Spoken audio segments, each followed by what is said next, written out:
Wingman Joker, thank you for listening to this channel and please support the channel. Please subscribe. Chapter 16, Misunderstanding. After getting ready, Adrian and Summer, while holding hands like a couple, headed downstairs using an elevator.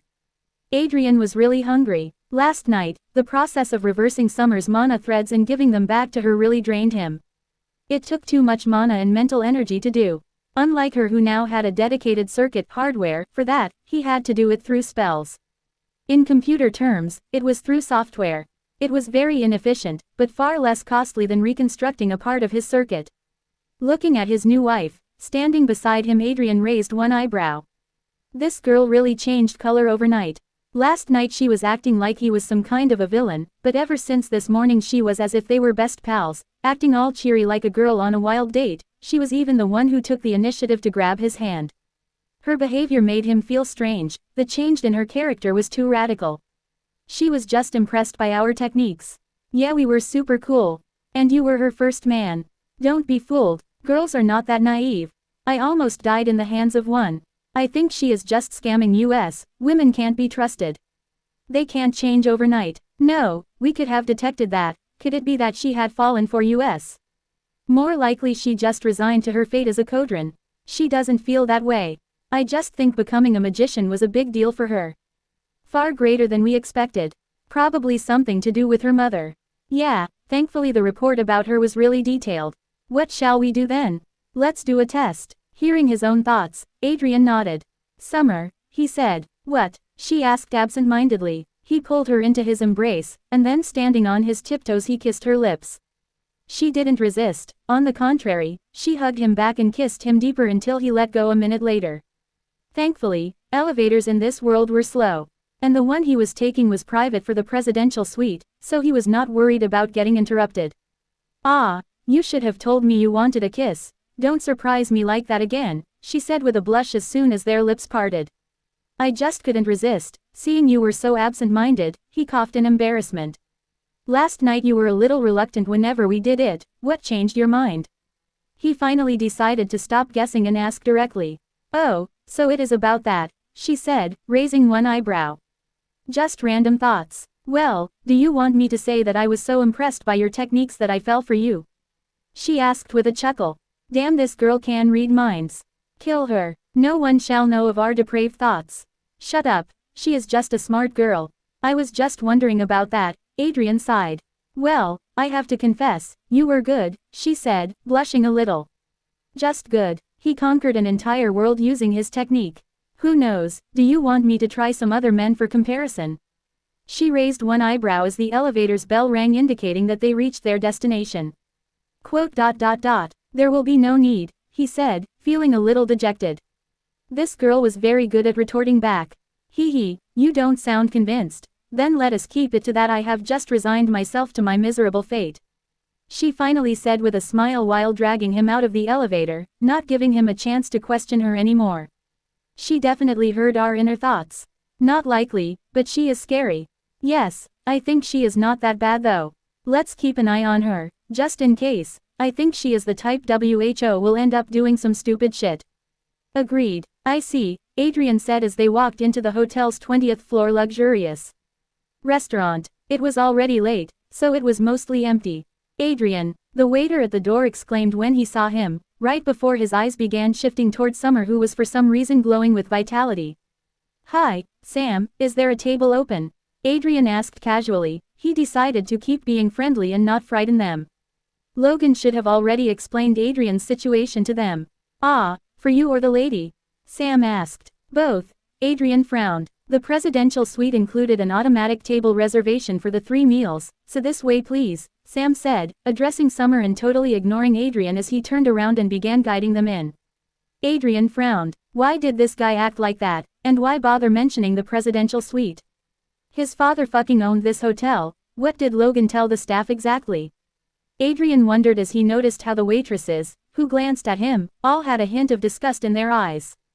The male waiters only looked at Summer like she was some kind of a goddess. There is probably some very strange misunderstanding. Yeah, yup, kill them all. Relax, we just need to know what Logan told them. True, I think he just gave them some general idea and they totally got it wrong. True, With those thoughts, Adrian casually took his seat, right opposite to Summer, who was helped by the over-enthusiastic Sam. "What do you want to have, my lady?" A waitress quickly arrived, handing Summer the menu and totally ignoring Adrian. "Ah, let Adrian choose." Summer, who felt a little baffled, said. She finally felt that something was wrong. "Give us the standard grade of breakfast, just make sure to add a few extra eggs for me," he said. The waitress looked at Summer for confirmation. "You heard him," Summer said after a moment of hesitation. "I understand, the meal will be ready in a few minutes," the waitress said, then politely withdrew. "What is going on here?" Summer whispered. "Is this some kind of a play?" "Not sure, probably a misunderstanding, but there is no need to correct them," he said. "I am just a poor cauldron who is accompanying my lady," he said. "Ah," Summer gasped, then took a casual look around the restaurant, noticing how the waiters looked at her. She began to chuckle, holding her stomach. This was funny. He could only sigh. "Let's eat," he said as the waitress got them their breakfast. Casually serving Summer first. "What are your plans for today?" Summer asked as she began to eat, not bothering with table manners. "We have a lot of things to do," Adrian sighed. "We, me included, like what?" she asked with interest. "First, we will head to the bank and get some cash," he said. Most of the shops in this world didn't accept magical cards as a form of payment. "Going shopping?" she asked. "Yes, we both need some new clothes, especially you who is going commando all morning," he said casually. Too casually. "Ah," she gasped, quickly pulling her skirt's hem while looking around to make sure no one heard her. "How did you know?" she whispered in a very low voice as her face blushed. "Lady, don't underestimate this young master's abilities," he said mysteriously. Summer might not have noticed, but Adrian could read the entire mana flow around him, giving him a full 3D scan of his environment. It was like a passive sonar that he developed by being a magical assassin in a world of darkness. "Depraved abilities," she spat angrily. "I bet you spent your school days glaring at my butt from the back, and that's how you noticed the difference." She concluded. "That is too specific, I am not that kind of a pervert." "Then what kind are you?" she asked as she caught him unguarded. "You should have realized the answer to that question last night when you started calling my name halfway through." "Shut up, bastard," she whispered as she blushed. It was all his fault for making her do it. "I am just saying," he chuckled while ignoring the waitress's glares. He continued his meal.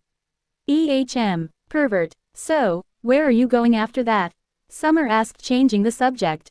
"First to buy a magical car and a house," he said. "Since you will be staying with me from now on, I want to get something that you would like," he said. "Ah, Summer nodded awkwardly, remembering that she would have to live with Adrian as his cauldron. "Can we go to the library on our way?" "You want to get a blueprint for a first-grade circuit?" he asked. She nodded. Many first and second-grade circuits were freely available to the public through libraries. She also needed books to explain the building of the first circuit. She had never really bothered to look at those before due to her condition. "We can get you some magic book to study, but if you trust me, let me create the magical circuits for you." "What, you can do that?" she asked. Again with the bragging, she told herself. "Didn't I successfully modify the zero circuit just for you?" he asked in a low voice. "Oh," she frowned, looking him in the eye. "Fine," she said, deciding to trust him. He was defiantly going to make his family magicians do it for him, but wasn't that good for her anyway? She felt that she needed to confront him about this. There was no real need to fool her, she already decided to follow him. But, thinking about it, she decided to do it after he got her the custom-made blueprints. It would be a waste not to get those. "Eat for now, we will have a lot of time to chat," he finally said, noticing how absent-minded she was. The meal went on smoothly after that as both Adrian and Summer were famished. They finished in just 15 minutes. "I need to go to the ladies' room," Summer said as she stood up. "Okay, we'll wait for you in the lobby, I need to inquire about something," he said. "I understand," she said as she quickly left, making sure to keep her hand on her skirt, just in case. Watching Summer go, Adrian turned to the waitresses. "Add the bill to the room," he said, ignoring their strange looks as he took the elevator to the ground floor where he quickly headed to Logan's office. He was not there. "Where is Logan?" he asked the secretary. "Not here," the secretary replied coldly. "When will he be back today?" Adrian asked. "No idea," she spat, not even bothering to look at him. "What's wrong with her?" Probably her period. Yeah, Adrian frowned. This girl always looked down on him in the past, but she never treated him this cold before. What the hell? If you don't have business here, you may leave, she said, noticing that he just stood there. Why do I feel as if you are angry with me? He decided to ask. Angry with you? You don't deserve it. Now go and stop bothering me, she spat. Kill her. Or better, spank her. Frowning and ignoring his soul fragments, Adrian left the office and headed to the lobby. He would deal with her later. Adrian, someone stopped him. It was that annoying lobby manager Dixon. What the fuck do you want? Adrian asked arrogantly on purpose. Maybe he would be able to finally confirm what Logan told those guys. Look, don't even think that by getting some important background you can act all high and mighty around here, Dixon frowned and said. Oh, you seem to have heard the news. Adrian said proudly. Mr. Burntwood told us about you reaching heaven with one step after selling your flesh to grab into that noble lady's thigh. Did Logan say that? Adrian asked coldly. All his soul fragments began to sharpen their pitchforks. Kill. How dare he? He didn't need to. I and Zizi smelled something fishy when the noble lady from the Red Oak family came in secret last night with those men in black and, without giving any info, she headed for the presidential suite, he said, the same one you spent last night in, he added with a sneer. After that, the boss told us that you got into the Red Oak family and that you no longer need to work here. It was all clear. Oh, Adrian sighed. Just as expected. In the world of the noble families, it was rare for the names of the heirs to be publicly announced if they didn't have official positions, so Logan must have kept things about his status a little ambiguous, leading to this great misunderstanding. Shall we correct them? Don't bother, they would never believe us. We should use this opportunity to keep low-key. Yeah, they are not worth it anyway. Unless we want to slap their faces. WHO is in for some good old face slapping. Anyone, Adrian, Summer, who finally caught up, said, interrupting his thoughts as she entered the lobby and noticed him. Lady Red Oak, I hope you are enjoying your stay in our branch. Dixon, who hurried to her side like a licking dog, said as he bowed. If he had a tail, he would definitely be wiggling it. Ah, Summer didn't know how to answer that. Did he just call her Lady Red Oak? Did he mean that she was Adrian's wife or something? Let's go. Adrian sighed, grabbing Summer's hand and then quickly dragging her out of the hotel. For some reason, he was too annoyed to argue with this guy. Wait, we need to talk about your last paycheck. Dixon yelled, but Adrian ignored him.